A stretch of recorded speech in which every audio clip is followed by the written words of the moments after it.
Hey guys, thanks for supporting the generic tech support channel. This is Tech Guy 1. Just wanted to thank you guys all for making this channel great. Like and subscribe if you guys haven't already. Let's get this video rolling. Hey guys, welcome to Granite XP. Now generally speaking, I don't do videos on the weekends. However, on this particular project, I did work on it last night for a couple hours. And while I was working on it, I came across the ability now to run updates on these systems.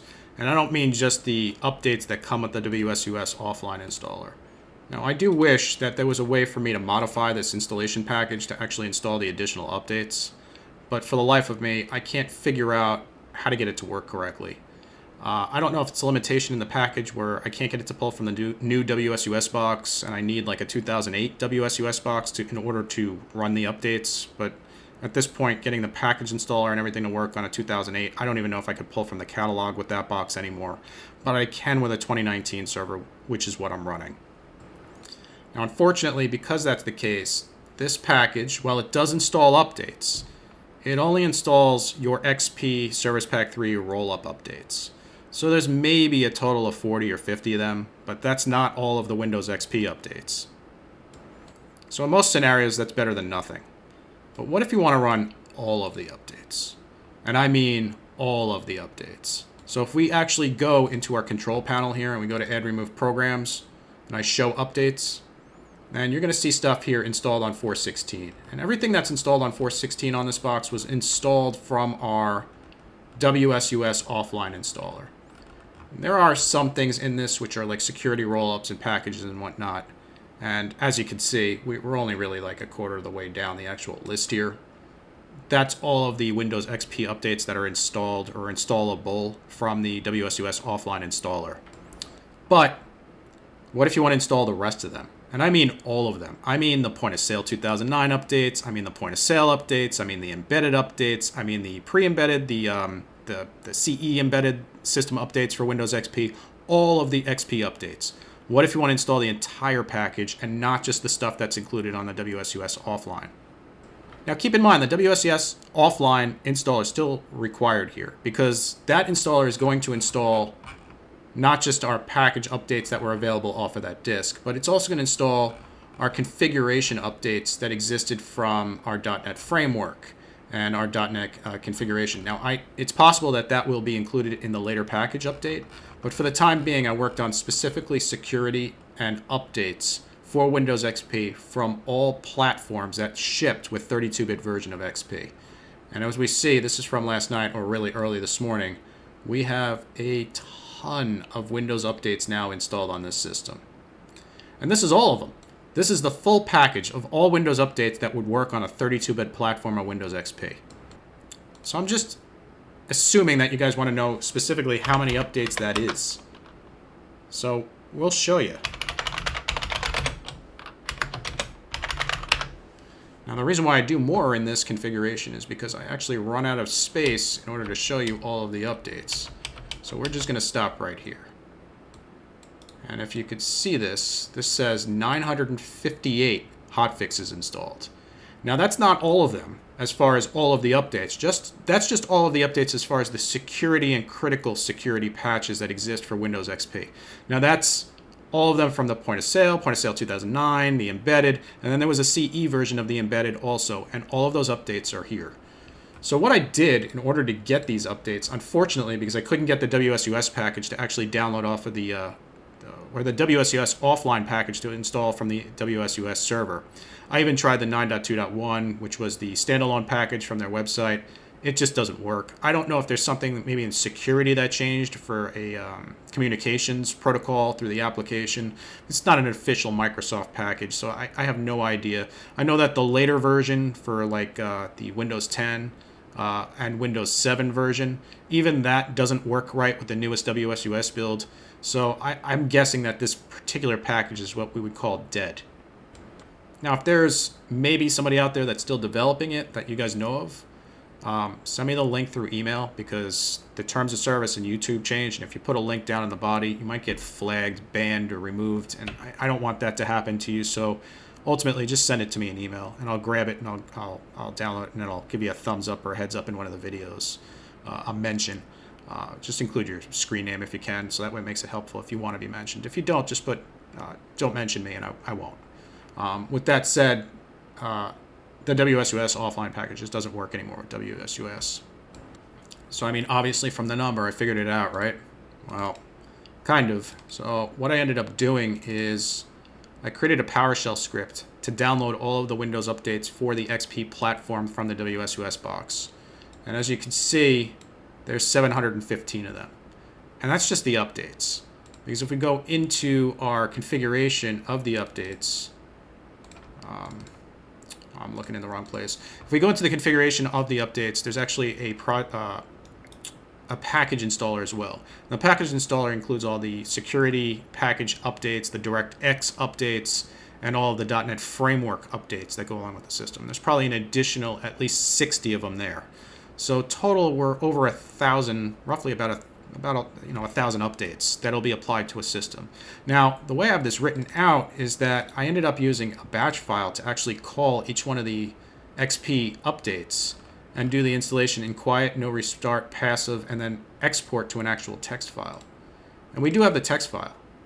And the text file, again, is enormous because there's a lot of updates here. But what we have a problem with here is there's a configuration change that takes place in the point of sale updates.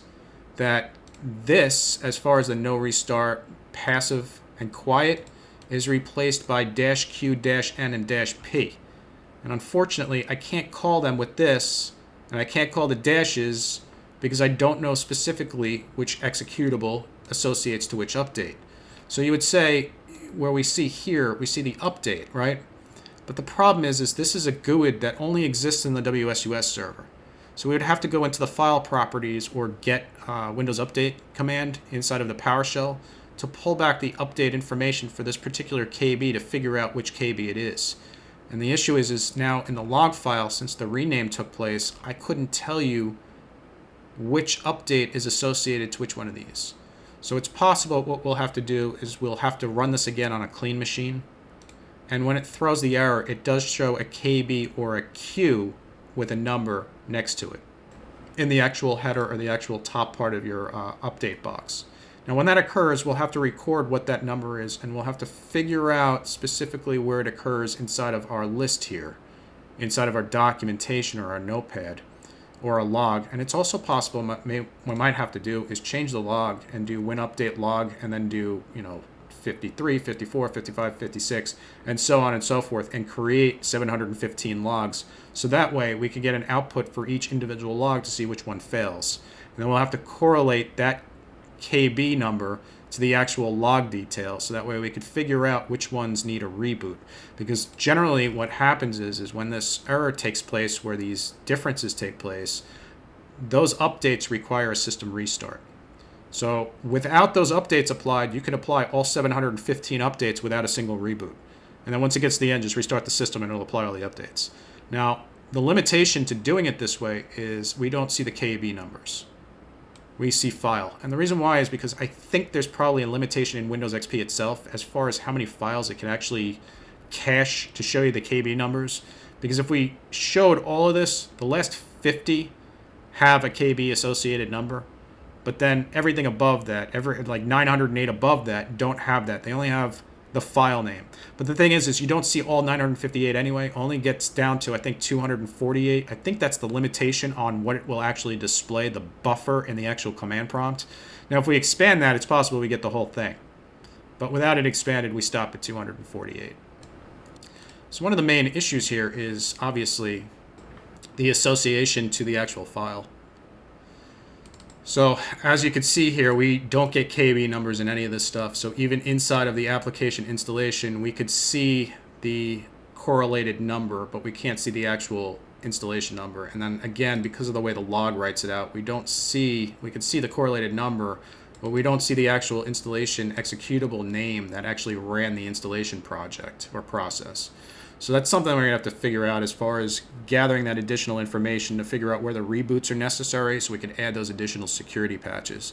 There's not too many of them. I'd say there's probably 12, maybe 13 of them which when you're talking 715 files, that's not killer. It's not the worst thing in the world. We also have to figure out the other portion of this project, which is the package installers. So these are all .NET Framework installers, and then these are security installation files. So we have probably, again, maybe 30, 35, maybe 40, I don't know, total. I'm not sure. It's not that bad. So we'll have to figure out how to get those .NET packages installed as well, because chances are they're going to require a reboot after each one of them. But it's possible that we'll be able to do certain ones at certain times, re-itemize them. So that way we could do maybe like 1 through 5, and then 6 requires a reboot, and then do 7 to 12, and then 13 requires the reboot. But we'll figure that out in the practice here of getting that set up. Now, with any luck, somebody knows where there's this WSUS offline project still exists, and maybe somebody has a modified version of the XP version where we can actually download the point of sale, the embedded, and the XP Service Pack 3 files, and then point it to a modern WSUS box. Because if that's the case, then we could just download it and create an ISO file. Otherwise, the total project, the total process to actually install the updates this way takes about an hour. And that's not with the reboots. Once we add the reboots in there, we're probably talking 2 hours for the full installation of all updates on the system. Now, the nice thing is at least Windows XP is smart enough to know it doesn't need update number 3 because update number 2 was newer, or update 5 replaces 3 or whatever. So it will automatically adjust, remove the older packages, and replace the older packages with the newer packages based off of the needs of the actual operating system. So if there's newer stuff already installed, it skips it. It doesn't just install it over it. Now, I assume one of the other questions is going to be, how big is the actual disk? So the disk itself is about 20 gigs, and it looks like roughly we're using right about 10 gigs of actual hard drive space. So we're at about half. So 10 gigs of software space taken for updates and the security package installed on XP. Now, I did run a Nessus scan on the system afterwards, but I'm not ready to show the results of that yet. Honestly, the system's just not booted. It's Saturday, and I really wasn't planning on doing this video anyway, but that particular system, when I ran the results of that last night, we were down to, I think, 19 infos and 1 high. Now, the 1 high configuration is still a problem with our named piped configuration. I really had hoped that our updates would have solved that, but it appears that it has not. And we could actually test that configuration here to show the actual bug. So if you're curious if your XP machine has it, or even if your Windows 10 machine has this bug, if you're missing updates, you're running some kind of like a modified version of the operating system, and you're curious whether or not your name pipe configuration is set to not allow anonymous or null authentication, I'll show you how to do that. So specifically what you're going to type in is net use, and then pick a drive letter that doesn't exist. So for this, I'm just going to use O, and then whack, so / 127.0.0.1 /IPC $. Do a double quote, so there's a space there, 2 quotes, space again, / user, and a colon, and hit enter. And if it maps the drive, it means that the name pipe configuration allows null or anonymous authentication, which basically means that as a user, you would be able to access your machine without a password, without being on the administrative list. Basically give you backdoor access through the named pipe share configuration, which is a security risk and flaw that exists. And it's one of the ones that was released as a new updated problem in May of 2022, which obviously predates this postdates this operating system.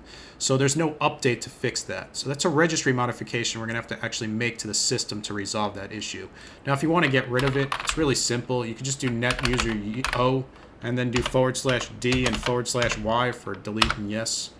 And that will delete the actual configuration. Now, if you ever have multiple network drives that you want to actually get rid of, you can actually, instead of using the name, you can just use an asterisk and then hit D and yes, and that'll remove everything. So now if we refresh this, anything that would be a non-SCSI or iSCSI map network drive would actually release. Now, this is, again, part of the package for VMware, so I can't just remove it. But if you map multiple drives and you want to just get rid of all of them in one command without having to do multiple commands, it's just net use * D and Y, and that'll get rid of them.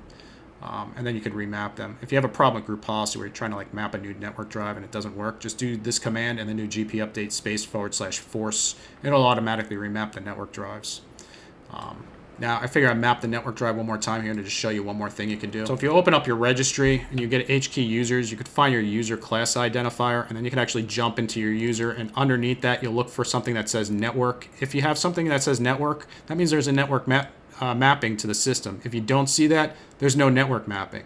So for the sake of this machine, because there's only one user account on it, if I go to HKey current user and I go to network, I see the O drive, and it'll actually show me the path, the remote path to the actual O drive, and then the username associated with it. So since this thing is configured here for no username or null value, we could see the null value in the configuration, which tells us what the problem is in the actual configuration of the system allowing that connection. Now, once we remove this thing, we go over here and we just refresh, chances are we won't see it anymore. Yeah, so it's gone. So that's how you could also see network mappings if you're remotely connected to a system, or if you're connected to the system as admin, but you need to see the user's network mappings. That's how you could easily see it, is just through the registry. And it's literally just either HKey users, the SID, and then network, or HKey current user, and then network, and it'll show you all the network mappings. Okay, guys, so I'm going to end the video here, but I just wanted to show you where we were in the update process and give you guys a heads up as to the progress of the actual project. So far, I'm enjoying this one, and hopefully I'll get some stuff released. Ultimately, this project is for you, and I'm just building this stuff out so that way you have a secure baseline to start from if you want to do custom or system-based modifications. And I figure this will save you a bunch of steps since you don't need a domain controller anymore since we have everything scripted out. I'll add all this stuff to the Git repository once I get some time to do so, and then I'll throw the link inside the description of this video. But for the time being, this is where we're at, and thanks again for watching. I hope you guys have a good weekend.